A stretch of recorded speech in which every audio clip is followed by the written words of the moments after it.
When I was 14, I thought my mom was the most annoying person on earth.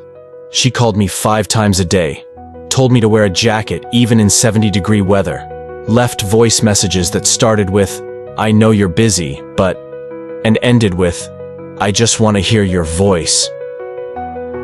I rolled my eyes every time. I was a teenager. What did she know? Now I'm 32. I work 10-hour days.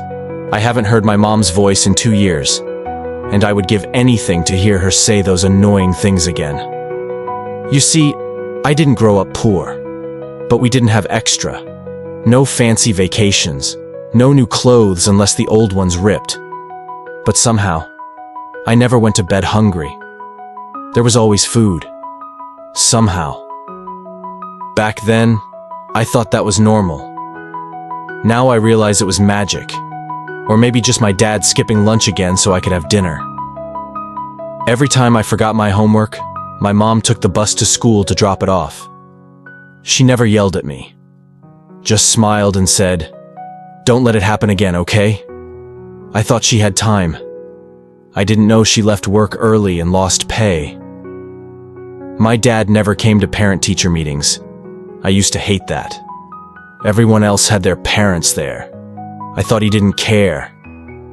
Years later, I found out he worked 2 jobs. He used to sleep 4 hours a night. He was tired, not absent. There's so much we don't understand as kids, and sometimes we only understand when it's too late. I moved out when I was 18, and I barely looked back. I was busy building a life, chasing dreams. I thought my parents would always be there. You think there's always more time, but time has its own plan. I was on a plane for a business trip when my sister called. I missed the call, and I missed saying goodbye. I showed up 2 days late. I brought flowers. I whispered sorry to a casket, and I promised I would tell this story, because maybe someone else will hear it in time. If you still have your mom or dad, call them today. Ask them what they ate. Tell them what made you laugh. Don't wait for the perfect moment. Because the truth is, the little moments we ignore, they become the memories we ache for. Thanks for listening to my story. If it made you feel something, share it with someone you love. Maybe it'll be the nudge they need too. 3 years later, I became a dad, and everything changed. Suddenly, I was the one waking up in the middle of the night, changing diapers, packing lunches, repeating myself 100 times to a tiny human who didn't seem to care. And I remembered my mom. I remembered how she looked tired in the mornings, how she always knew where my things were, even when I didn't. I used to think that just happened. But now, I get it.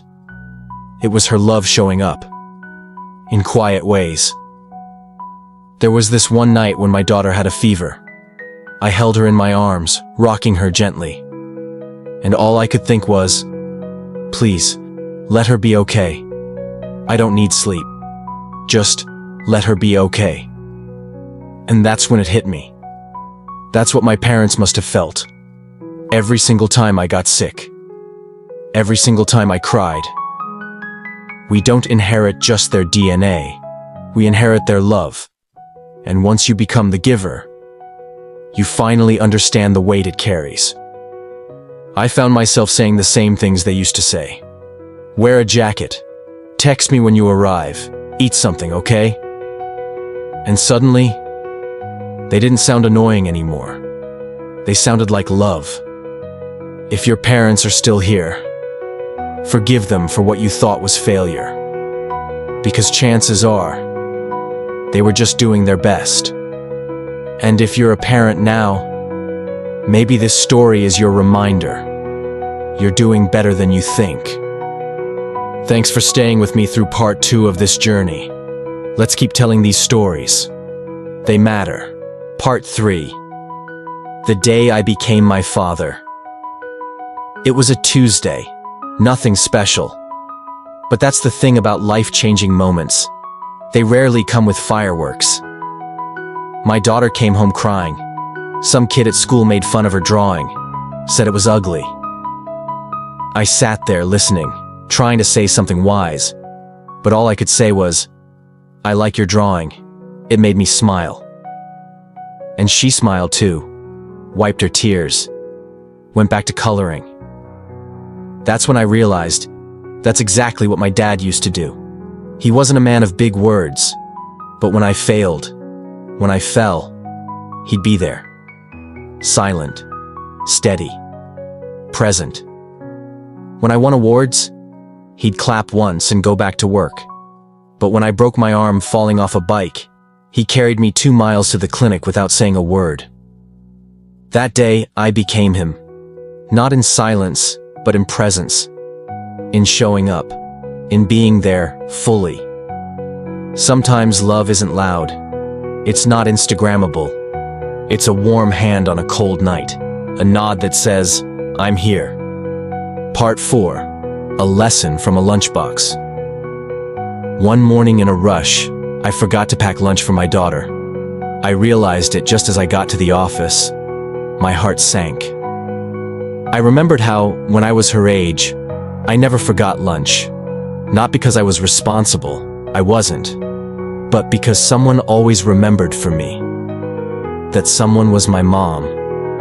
I called the school, apologized, but my daughter had already told the teacher, "It's okay. My dad must be tired. He works a lot." I cried in the parking lot that day, not because I failed, but because she understood. Kids are watching more than we think. They don't need perfect parents. They need present ones, honest ones.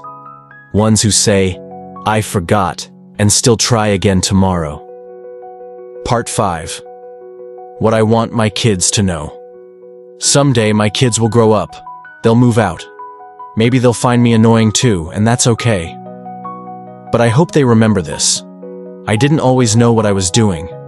I learned as I went, and I loved them fiercely, even on the days I messed up. I want them to know that being a parent is the hardest, most beautiful role I've ever had, and that every moment, the sleepless nights, the little drawings, the tiny hands in mine, was worth it. And maybe one day, when they become parents too, they'll say the same things I'm saying now. And when they do, I'll smile, wherever I am, because love has come full circle.